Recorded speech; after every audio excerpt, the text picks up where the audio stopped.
Irmãos, vamos abrir a palavra do Senhor no livro de Efésios, capítulo 2, verso 11.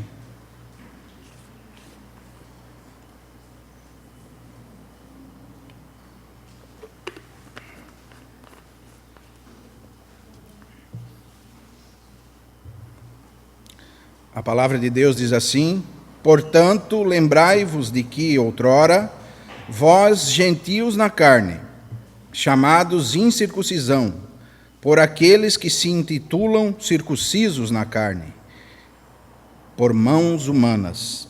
Naquele tempo, estavam sem Cristo, separados da comunidade de Israel e estranhos às alianças da promessa, não tendo esperança e sem Deus no mundo.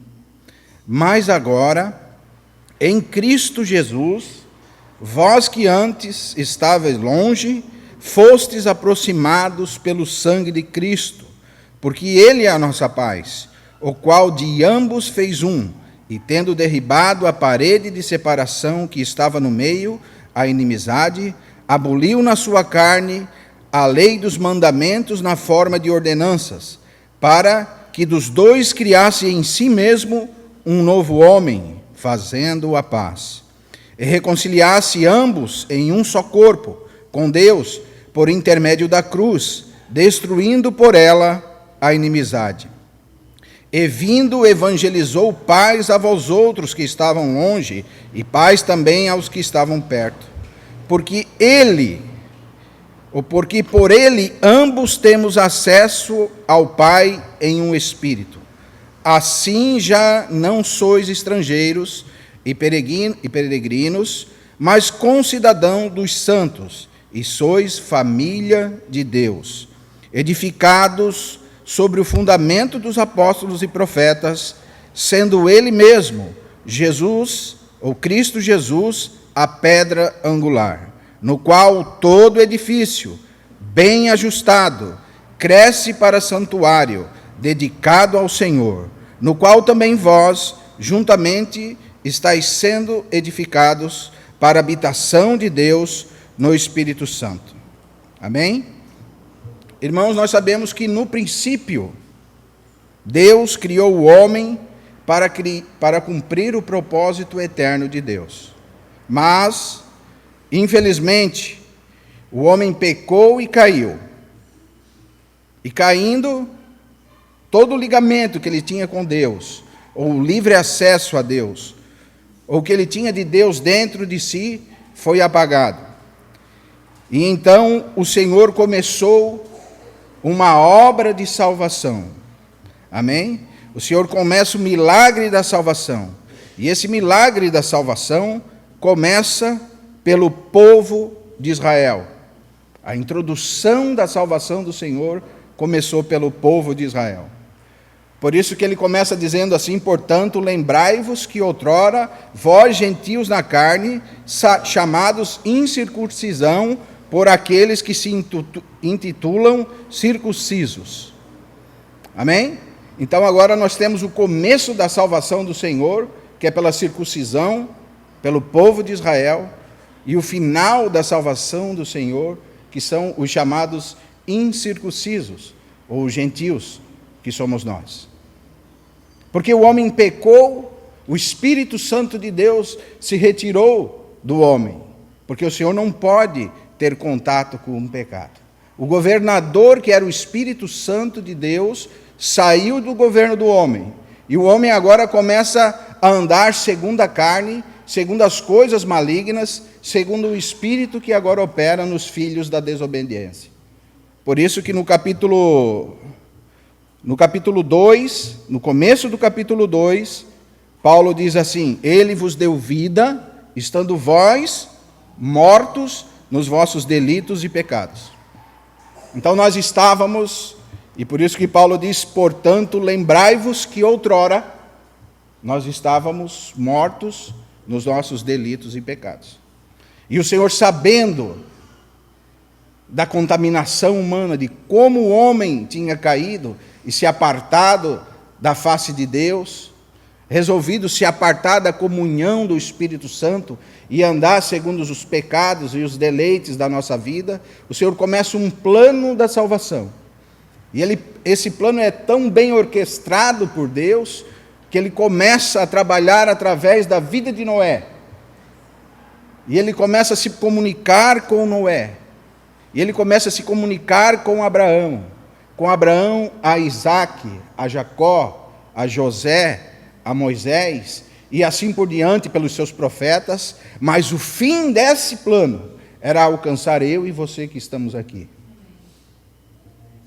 O fim de todo esse plano orquestrado por Deus, através de todas as eras, era alcançar esse corpo místico que é a igreja. Por isso que em Romanos capítulo 10, verso 4, vai dizer assim: o fim da lei é Cristo, para a justificação de todo aquele que nele crê. Veja, veio a lei para que servisse como aio, para mostrar os pecados do mundo. E o fim dessa lei era Cristo.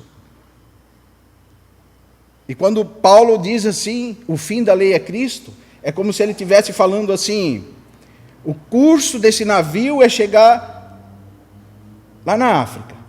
E ele diz assim, o fim desse navio é chegar na África. Não pense que o Senhor, ele de uma maneira mística ou sobrenatural agora nos governa sem princípios e propósitos.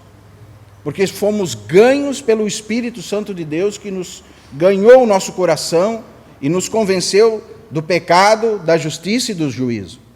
E agora somos guiados pelo Espírito Santo de Deus. E por isso que não vivemos mais pelas obras da lei, mas agora pela fé. Por isso que a palavra diz, o justo viverá pela fé. Mas a lei, ela foi um caminho de Deus para nos mostrar Cristo, para que hoje nós pudéssemos estar aqui em Cristo, e é por Ele que fomos aproximados. Por isso que vai dizer aqui que nós fomos aproximados, nós que estávamos longe de Deus. Fomos aproximados pelo sangue de Cristo, pela morte de Cristo. Amém? Nós estávamos sem Cristo, separados da comunidade de Israel.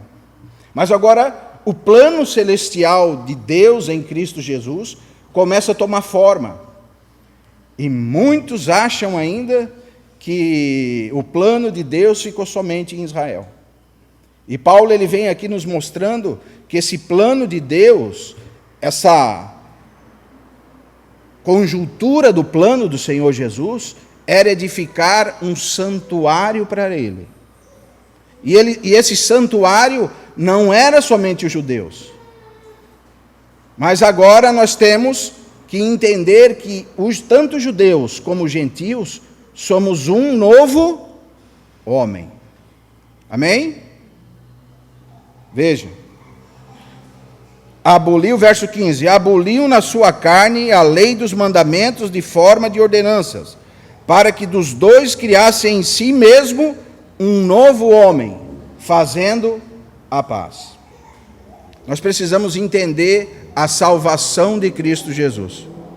Porque senão nós podemos estar como muitos irmãos, que em vez de pregar a graça, a verdade e a fé em Cristo Jesus, eles começam a voltar para o judaísmo.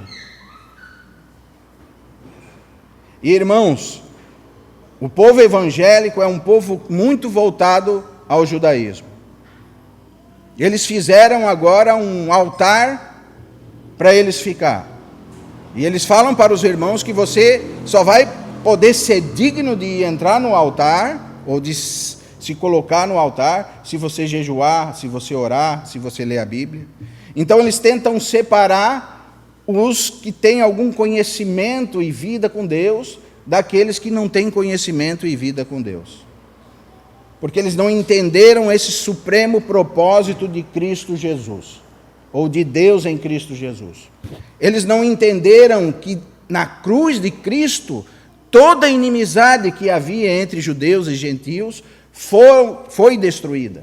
E agora na igreja não existe mais judeu, não existe mais gentio, não existe mais homem, não existe mais mulher, porque nós somos um só corpo em Cristo Jesus.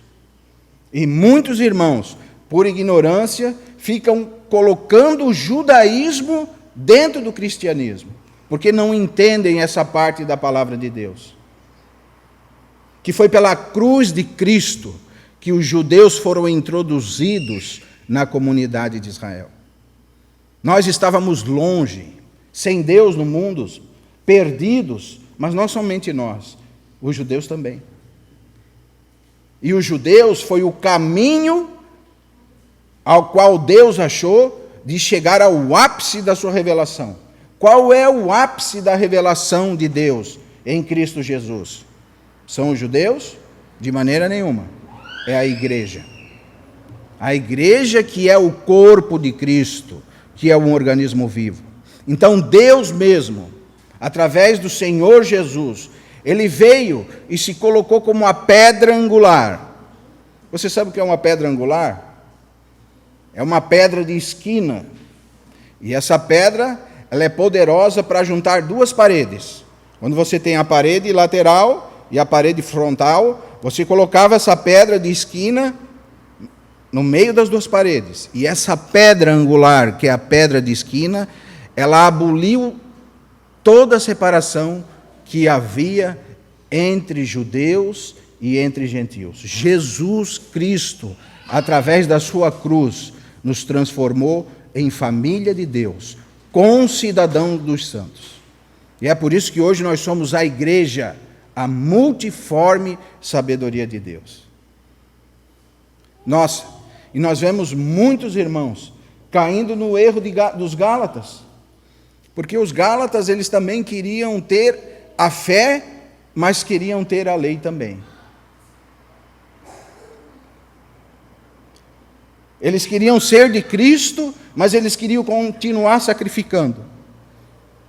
E a palavra diz aqui no verso 15 que ele aboliu na sua carne a lei dos mandamentos na forma de ordenâncias, para que criasse em si mesmo um novo homem, fazendo a paz, e reconciliasse ambos em um só corpo. Verso 16.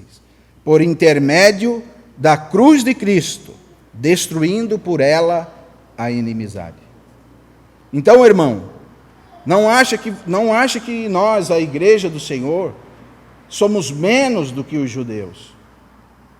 Não ache também que os judeus são menos que a igreja do Senhor. Porque na igreja do Senhor não existe mais judeus nem gentios.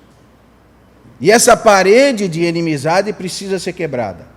E ela foi quebrada em Cristo Jesus através da sua cruz. Porque, irmãos, se nós lermos atentamente a palavra do Senhor, nós vamos ver que, antes da lei, o Senhor já tinha pré-anunciado o Evangelho a Abraão. Se eu perguntasse para você o que veio primeiro, a lei ou o Evangelho? Talvez 90% dos irmãos vão dizer que veio primeiro. Foi a lei, né, irmão? Mas espera aí. Em Gálatas capítulo 3, vamos ler lá, irmãos?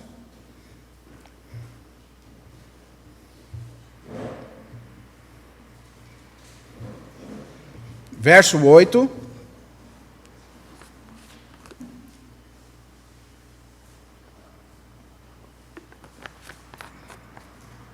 Nós vamos entender o Senhor. A palavra diz assim: ora, tendo a Escritura previsto que Deus justificaria pela fé os gentios, pré-anunciou o Evangelho a Abraão, dizendo: em ti serão abençoados todos os povos, de modo que os que são da fé são abençoados com o crente Abraão. Amém, irmãos? Veja, o Senhor já tinha pré-anunciado a Abraão que ele justificaria os gentios. Essa era a ideia de Deus. Esse era o que movia o coração de Deus. O Senhor, em toda a sua palavra, você vai ver que na palavra do Senhor tem toda uma história. E a história da Bíblia é que Deus está preparando uma noiva para o seu Filho Jesus Cristo. E tudo o que aconteceu, desde Noé, Abraão, desde Isaac, Jacó e todos os outros, Moisés e todos os profetas, tudo isso que veio acontecendo, toda essa história de milhares de anos, ela vem se desenvolvendo, porque Deus está preparando uma noiva para o seu filho. E essa noiva é a igreja. Essa noiva não é um povo em particular, mas essa noiva é o corpo de Cristo, que é um organismo vivo. São aqueles que são concidadãos do céu, que foram remidos e lavados pelo sangue de Jesus Cristo. E se nós somos os que vivemos pela fé, nós somos abençoados com o crente Abraão. Então não menospreze os judeus. Muitos menosprezam. Paulo nos explica que nós precisamos considerar, porque foi por ele que veio a salvação, foi por eles. E através deles que nós conhecemos o Salvador. E o Salvador veio da família de Davi, descendente de Davi, descendente de Abraão. E é por eles que nós estamos aqui. Nós não desconsideramos os irmãos. Mas nós também não podemos menosprezar a igreja de Deus, que é o organismo vivo, que é o corpo de Cristo. E é em nós que ela se desenvolve. Porque nós sabemos que Paulo vai continuar dizendo assim: do qual todo edifício, bem ajustado, cresce para santuário, dedicado ao Senhor. A igreja vem crescendo durante milhares e milhares de anos. E ela vem crescendo dentro de mim e de você, através da palavra eterna de Deus.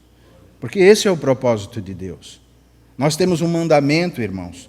Nós precisamos crescer na graça e no conhecimento que há em Cristo Jesus.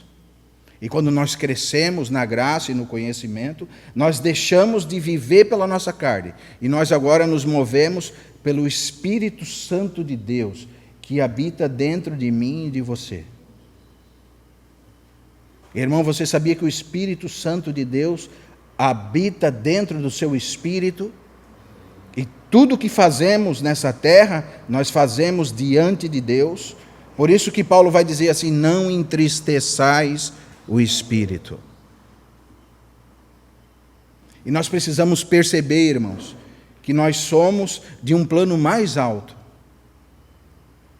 Quando nós tínhamos essa separação, tínhamos os judeus, os gentios, tínhamos os senhores, tínhamos os escravos, tínhamos os livres. As pessoas se separavam, né? Você viu a elite de um lado, os pobres de outro, os índios de um lado, as pessoas de outro. Você via que o povo se separava de qualquer maneira. E Cristo, ele veio para abolir toda a separação que havia entre nós. E é por isso que o diabo tem criado muita separação entre os irmãos. Hoje, se um irmão pensa de um jeito e o outro irmão de outro, já é uma maneira de os irmãos se separar. Porque o intuito de Cristo é que esse novo homem cresça. E para que esse novo homem cresça, você precisa crescer. E eu preciso crescer. Porque nós fomos introduzidos nesse corpo místico que é a igreja. A multiforme sabedoria de Deus. E se você vê o capítulo, ou lê o capítulo 3, verso 9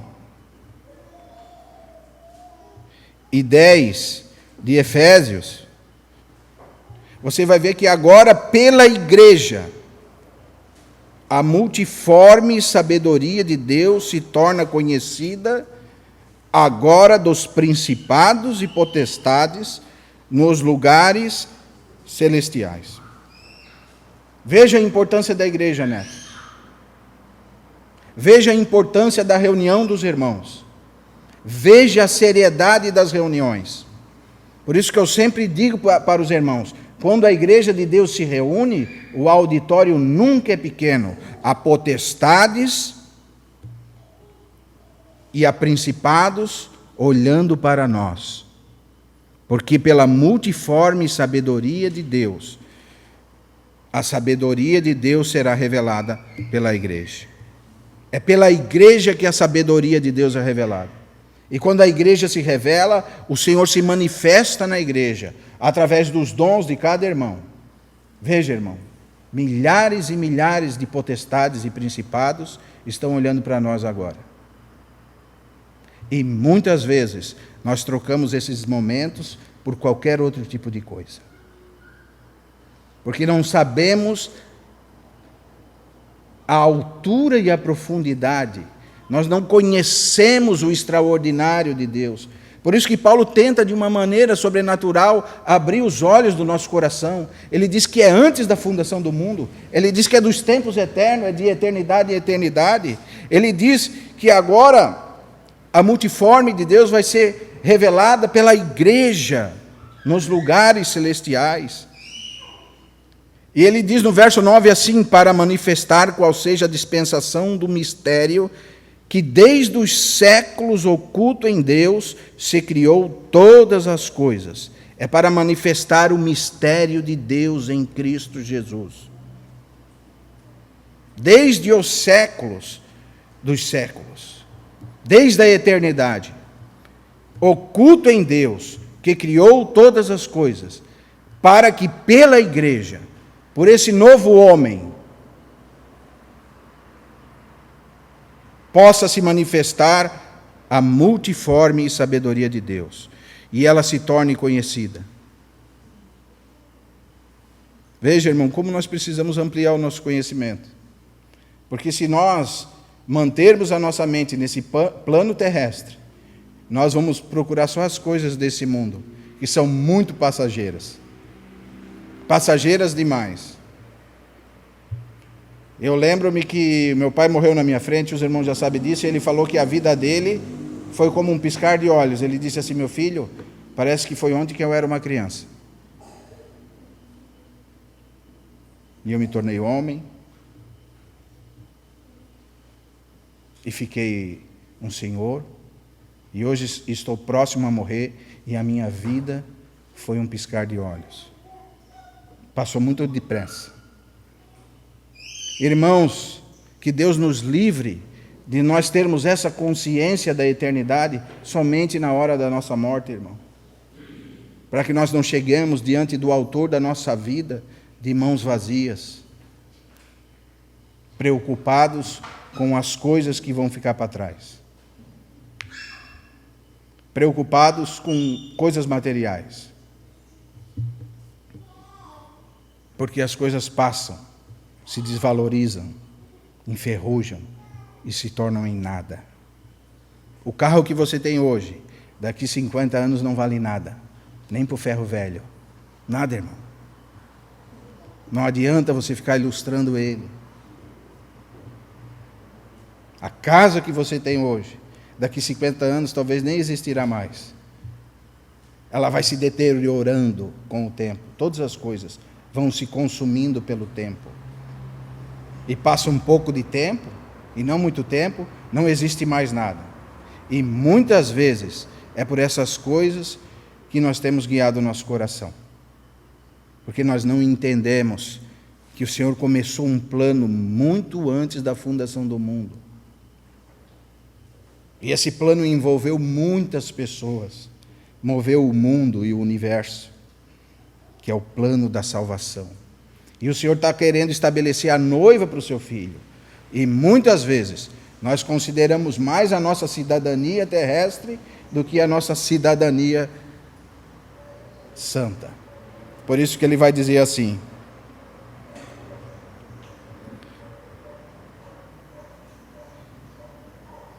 no capítulo 2, verso 19. Assim já não sois mais estrangeiros e peregrinos, mas concidadãos dos céus. Efésios capítulo 2, verso 19. E sois família de Deus. Hoje nós somos concidadãos dos céus, juntamente com todos os irmãos de todas as eras, desde o primeiro, Jesus Cristo, até hoje. Nós temos uma família muito grande. E essa nossa família é eterna. E é por essa cidadania que nós precisamos pelear.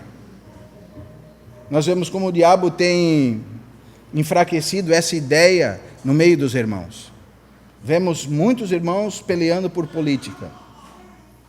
Uns são de direita, outros são de esquerda, uns criticam as autoridades, outros são apoiadores das autoridades, e vivem a sua vida por isso, e choram, e batem cabeça, e brigam entre irmãos. E eu pergunto para os irmãos, qual é o papel da igreja no mundo? Qual é o papel da igreja no meio dessa sociedade? Se nós ficarmos pensando somente nesse plano terrestre que vivemos, nós vamos viver atormentados, porque não entendemos o plano celestial de Deus em Cristo Jesus. Então deixamos de criticar as autoridades e começamos a orar pelas autoridades, porque é isso que o Senhor nos ensina, que nós devemos orar pelas autoridades. Então deixamos de pelear pelo um pensamento que temos, coisas que foram incutidas nas nossas mentes, que nós não temos ideia do mal do mundo, porque o mundo jaz no maligno. E muitas pessoas que você possa pensar que é boa, às vezes já estão totalmente corrompidas e envolvidas com Satanás. Estão lá os irmãos apoiando e dando força. Lembro-me que em 2014, uma irmã veio me perguntar pelo Facebook, que era a eleição de Aécio Neves e Dilma. Acho que foi 2014, né? E a irmã, ela tinha muita raiva do Aécio Neves e criticava muito essa pessoa e defendia a Dilma de todas as maneiras. E um dia, não sei porquê, que ela nem é uma irmã que reúne aqui, é uma irmã lá de Minas Gerais. E por ela conhecer o Aécio, talvez ela criticava tanto, né? Ela veio me falar, irmão, o que você acha de eu ser ativista assim no... Acho que era Facebook, ou sei lá o que era a rede social naquela época, Facebook. Eu falei, irmã, qual é o papel da igreja no meio de toda essa podridão que você vê? Aí ela falou, o papel da igreja é orar. Então, irmã, cuidado com quem você faz aliança. Porque quando você faz aliança com uma pessoa e essa pessoa cai, você cai com ela. E você fica envergonhada com ela. E não deu muito tempo, começou aqueles escândalos que teve. Até mesmo impeachmentaram a presidente. E a irmã ficou tão envergonhada que cancelou todas as suas redes sociais. Porque ela tinha feito alianças com pessoas que ela não conhecia. Irmãos, a nossa aliança é com Jesus Cristo. Ele é o verdadeiro Deus e a vida eterna. A nossa cidadania, ela é uma cidadania santa. Nós temos que lutar pela cidadania santa. Deixe de ficar lutando pelas coisas desse mundo. O mundo não tem jeito, irmão. Você não vai melhorar o Brasil, irmão. Sabia? Ontem eu conversava com o irmão, nós precisamos fazer isso, tal, porque está acontecendo isso. O irmão era bem ativista, digo, irmão, eu confesso que realmente eu oro, eu faço as melhores escolhas, ou as menos piores, mas eu não me preocupo muito com isso. E até sou um grande crítico dos irmãos que são defensores dessas coisas. Porque a nossa cidadania não é desse mundo. E segundo as profecias, de 600 e poucas profecias, apenas 3% ainda falta se cumprir. Veja, irmãos, nós estamos no fim. Nós estamos quase amanhecendo, é aquele sono, sabe, irmão? Aquele sono das 4 da manhã às 5, e você dorme profundamente. E tem irmãos que estão profundamente adormecidos. E quando eles estão profundamente adormecidos, as coisas espirituais já não vêm mais à sua mente. Então, por isso, eles correm atrás de coisas que não diz respeito a cristãos. Se você vê em toda a Escritura, em todo o Novo Testamento, os irmãos nunca tocaram nesses assuntos. E muitos dizem que os profetas, os apóstolos, eles eram terríveis. Porque eles não pregavam contra a escravidão, porque eles não pregavam contra isso e contra aquilo.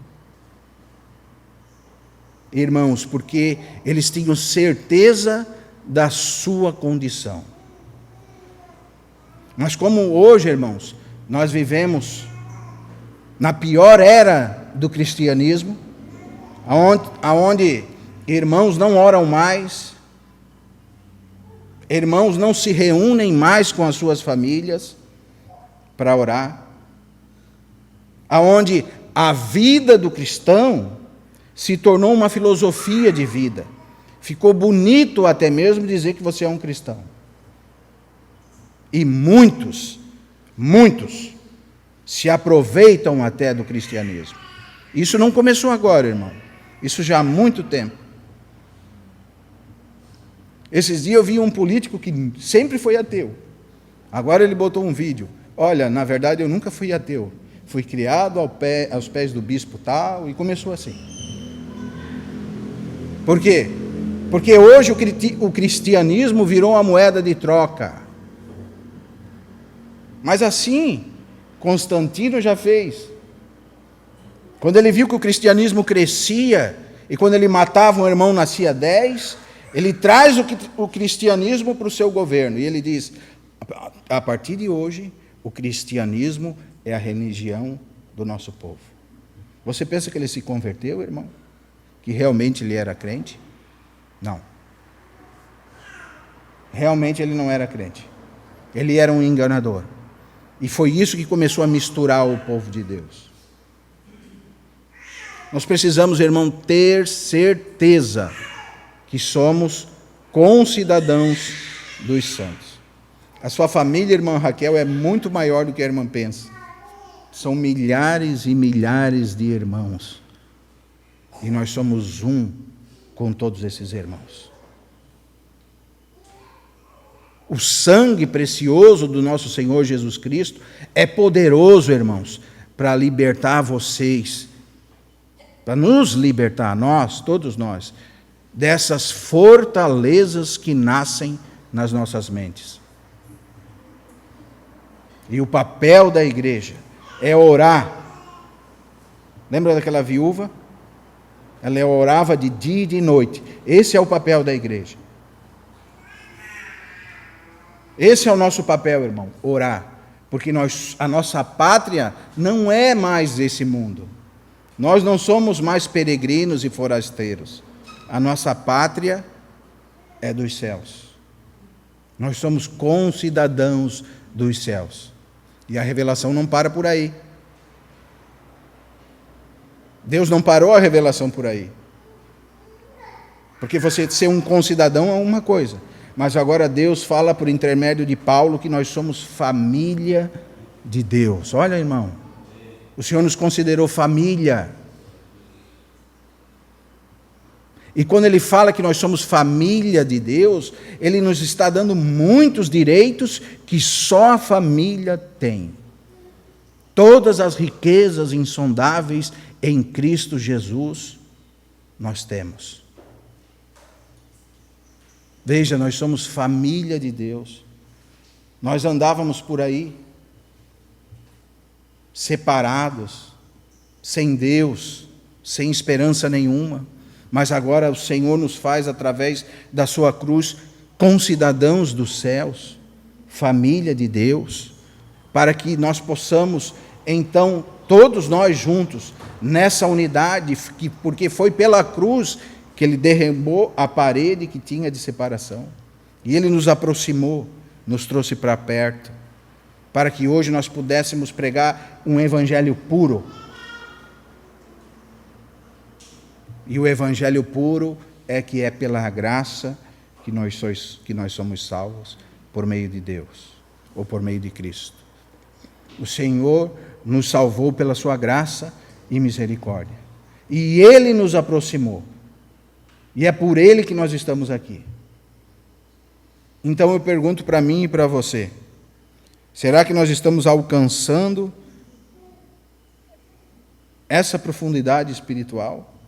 Ou nós estamos preocupados com a nossa casa, como o Marcelo falou, durante 6 noites, e estamos esquecendo da casa de Deus?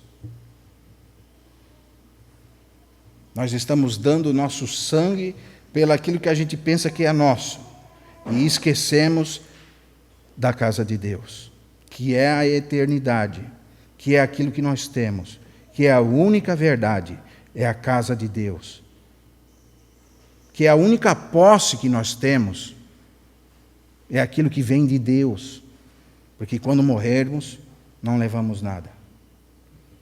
Fica tudo, irmão. Fica tudo. E o que nós vamos levar para a eternidade?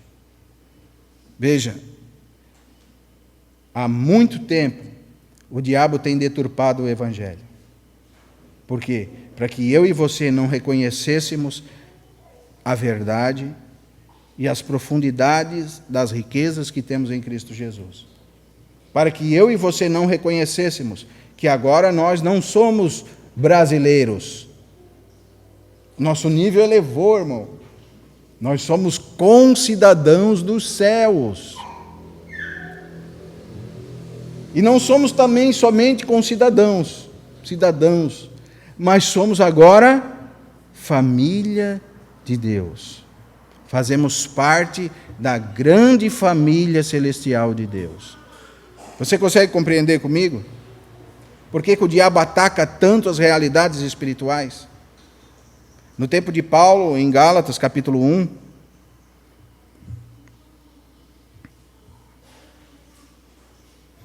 a partir do verso 6, Paulo vai falar das inconstâncias dos Gálatas. Porque os Gálatas queriam não somente a fé, mas também a lei. E Paulo diz assim, capítulo 1, verso 6: Admira-me que estais passando tão depressa daquele que vos chamou na graça de Cristo para outro evangelho. Veja, há outro evangelho. Há outra coisa sendo pregada. E quando esse outro evangelho é pregado, você não reconhece a cidadania celestial. Você não reconhece que você é uma família de Deus. Verso 7. O qual não é outro senão que alguns que vos perturbam e querem perverter o evangelho de Cristo. Veja, há alguns que querem perverter o evangelho de Cristo. Mas ainda que nós, verso 8, ou mesmo um anjo vindo do céu, vos pregue outro evangelho que vá além do que nos temos pregado, seja anátema. Assim como já dissemos e repito, se alguém vos prega evangelho que vai além daquele que recebeste, seja anátema, ou seja, maldito. Então é muito sério, irmãos, porque muitas vezes nós estamos assinando embaixo de outro evangelho. Ah, é assim? Não. Eles transformaram o sangue de Cristo numa moeda de troca, transformaram. Eles transformaram a igreja de Deus no mercado, transformaram. Eles transformaram a igreja de Deus num ambiente de profano, transformaram. Eles transformaram o evangelho de Cristo em coisas absurdas, transformaram. Eles corromperam a fé de muitos irmãos, corromperam. Então não assine embaixo de qualquer evangelho, porque Paulo diz que se eles falassem algo que vá além do evangelho de Cristo, seja esse evangelho maldito. E muitas vezes, porque nós somos políticos, nós damos aquele...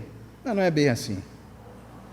Mas infelizmente, ou felizmente, graças ao Senhor, é bem assim. Nós somos concidadãos dos céus.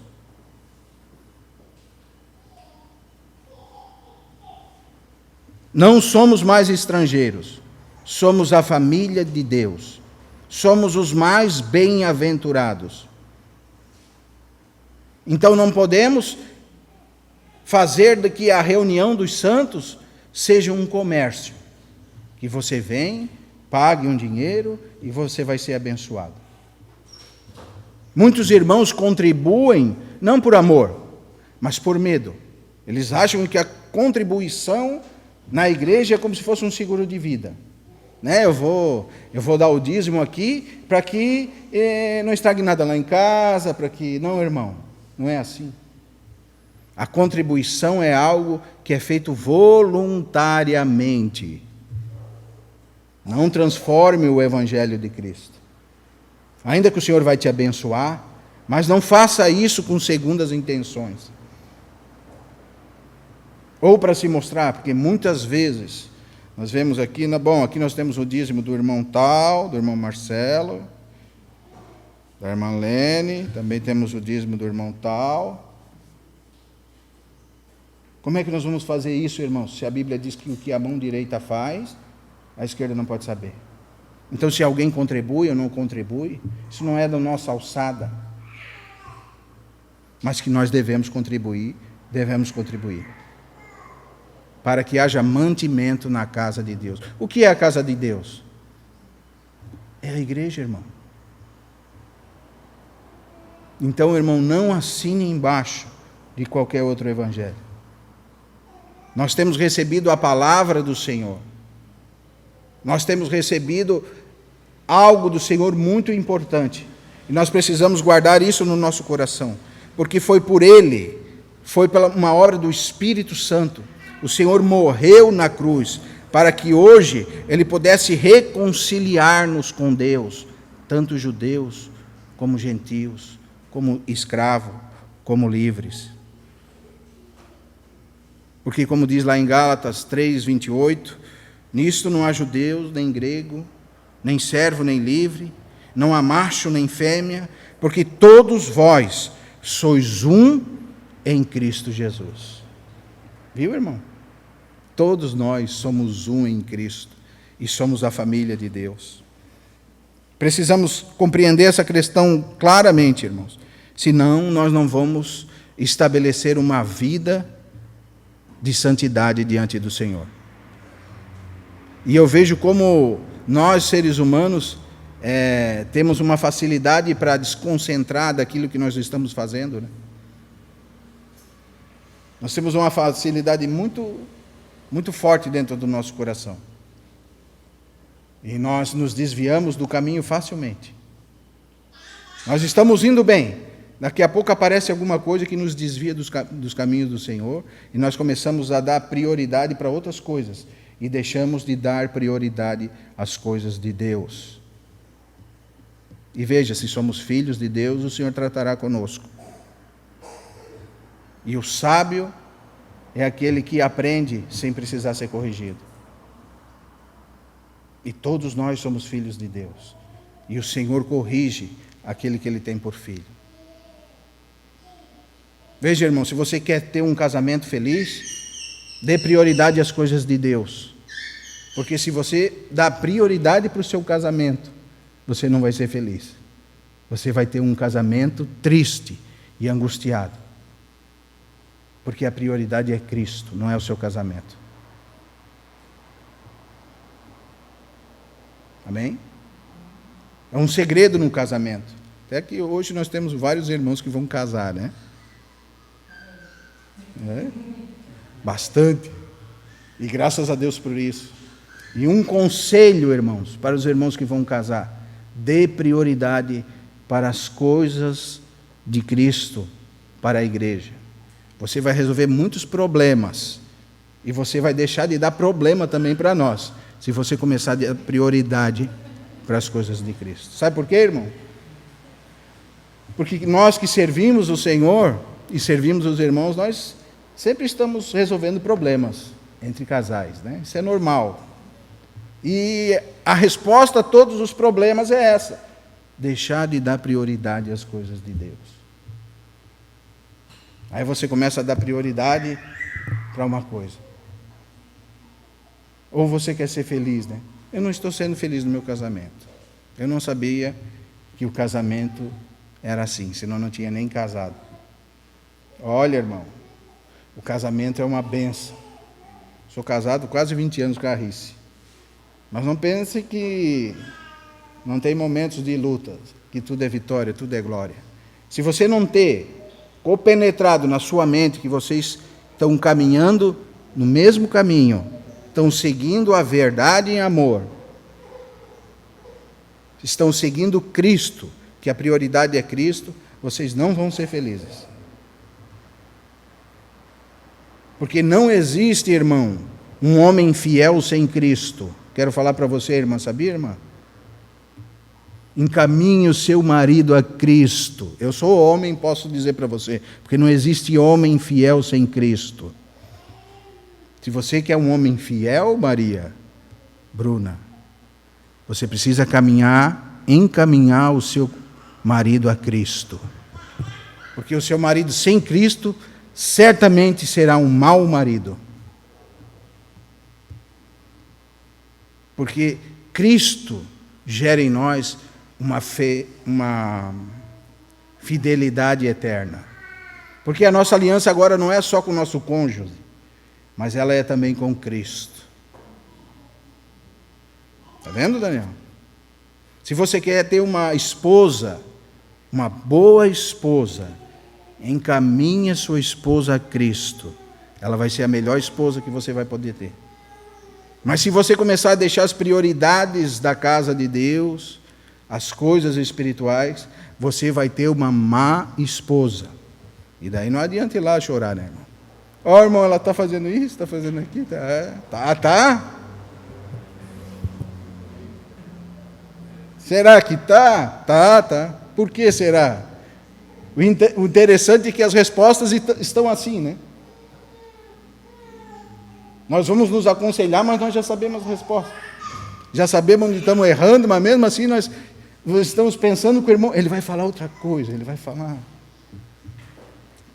Mas, irmãos, nós que não negociamos a verdade, nós precisamos falar para os casais que não existe um casamento feliz que não segue os princípios de Cristo. Porque para que nós casamos? Para demonstrar, irmãos, nessa era que nós estamos vivendo, que o casamento foi algo estabelecido nos céus.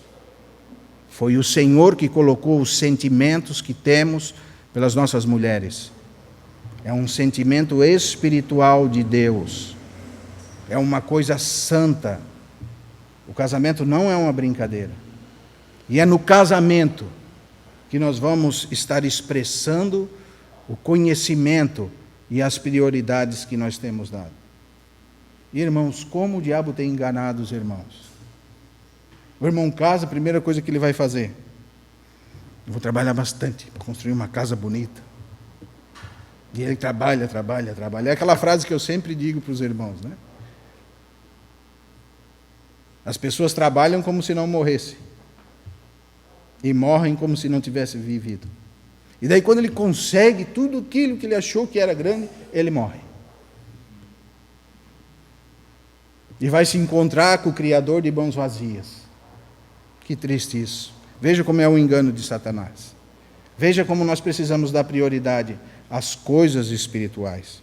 Por isso que Paulo diz aqui, agora nós somos concidadãos dos céus. Somos da família de Deus.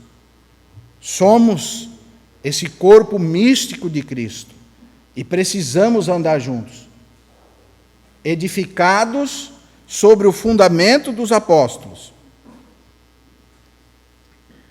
Verso 20. Edificado sobre o fundamento dos apóstolos e profetas, sendo ele mesmo, Cristo Jesus, a pedra angular. O fundamento dos apóstolos são todos os ensinamentos de Cristo Jesus. E Jesus Cristo, Ele mesmo é essa pedra angular, que une, que nos une, que derrubou essa parede de separação. E você tem em Cristo todos os ensinamentos para as nossas vidas. Veja, Não vale a pena nós estar discutindo, irmãos, por política.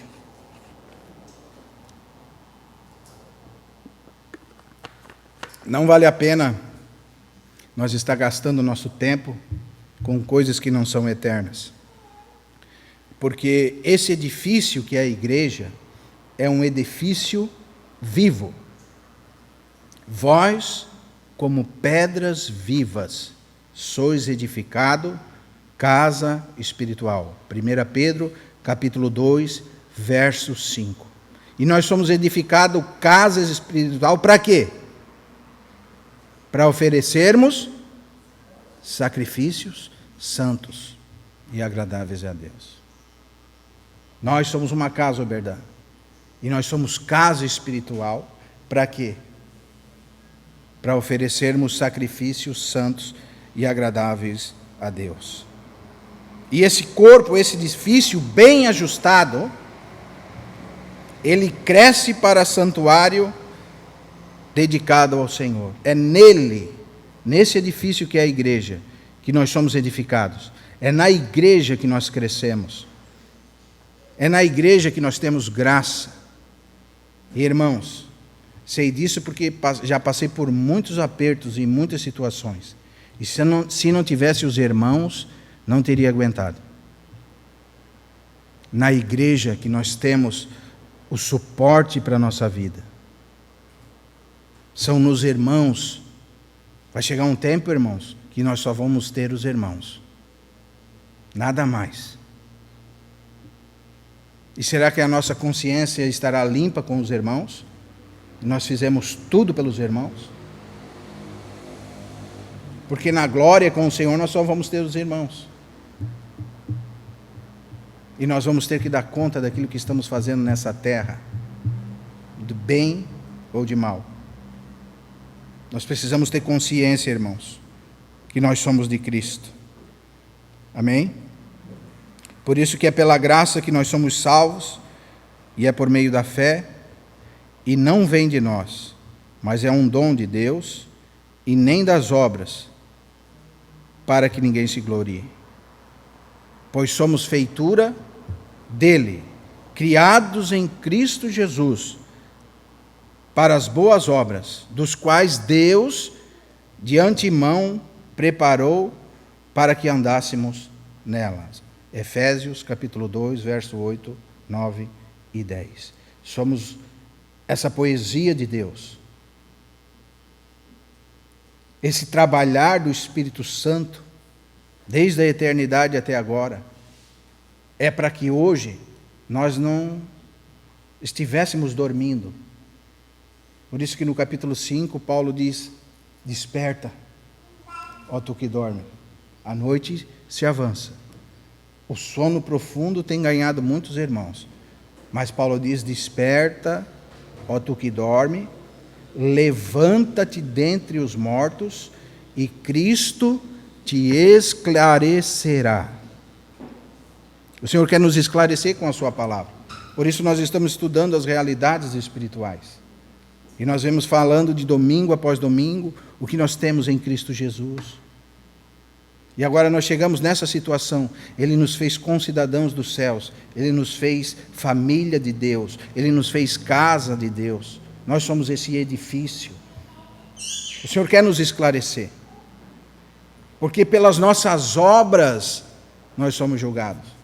Se você não é um irmão, ou se eu não sou um irmão, que priorizo a vida da igreja, que priorizo a casa de Deus, a família de Deus, se eu e você somos irmãos que priorizamos mais a nossa cidadania terrestre do que a nossa cidadania espiritual, nós precisamos despertar desse sono. Porque realmente, a noite se avança, e nós estamos na hora da noite que o sono é mais pesado. Por isso que o Senhor diz assim, que Ele virá como um ladrão da noite.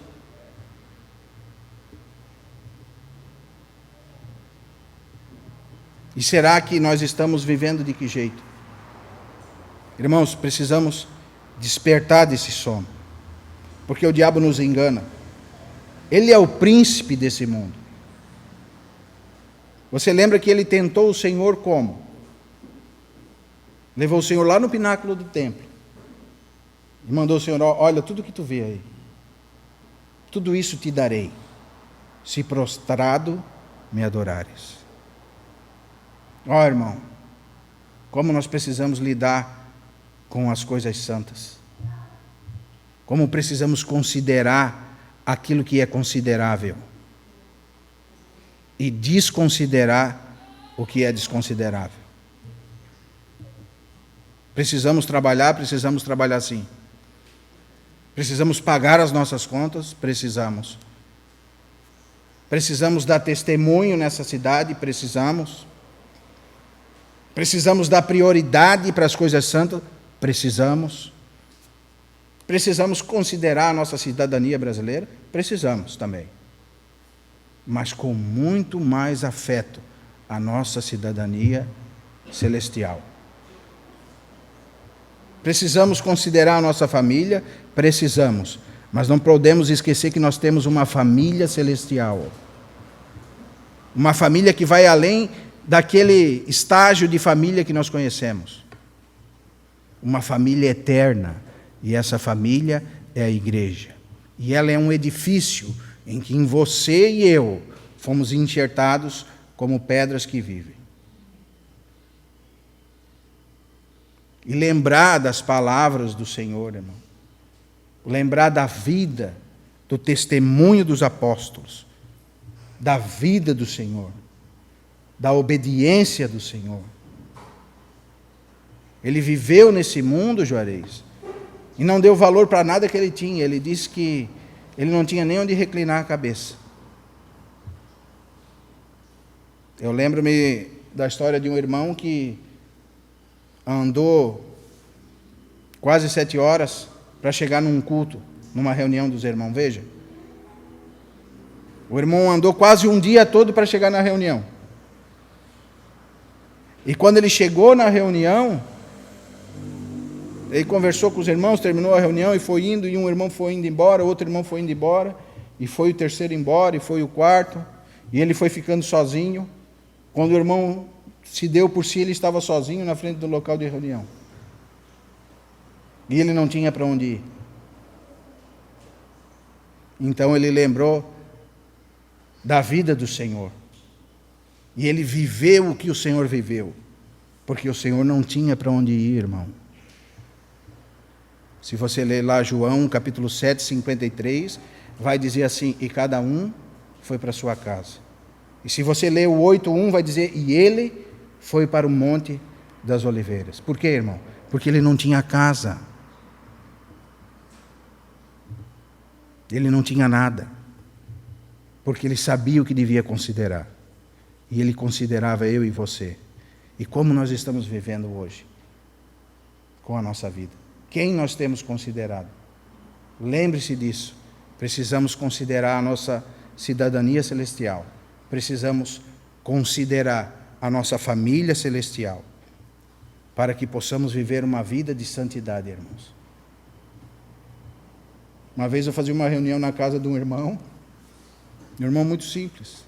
O irmão leu um salmo e disse: o Senhor falou comigo, irmão. Eu pensei: o que o Senhor falou contigo, irmão? O irmão falou assim: o Senhor falou que eu primeiro preciso cuidar da minha casa, para depois cuidar da casa do Senhor. Então eu vou fazer um telhado aqui, irmão. Vou fazer um puxado. Vou botar uma janela ali. Só que era um irmão muito simples. Apesar de ter 30 anos de fé, ele não tinha maturidade espiritual. E muitas vezes nós podemos estar assim, irmãos, com 10, 20, 30 anos de fé, sem maturidade nenhuma espiritual. Porque a maturidade, irmão, ela não é provada pelo que nós falamos. A maturidade, ela é provada pelas nossas atitudes. Porque falar, até um papagaio fala. E existe papagaio que fala bem. Decorar, qualquer pessoa que tem uma mente boa decora. Mas viver, só quem tem o Espírito Santo de Deus e quem tem dado prioridade para as coisas espirituais pode viver. Por isso nós precisamos, com atenção, ver como nós estamos lidando com essas realidades espirituais que o Senhor tem mostrado para nós. Amém, irmãos? Para que a tua verdade habite em nós.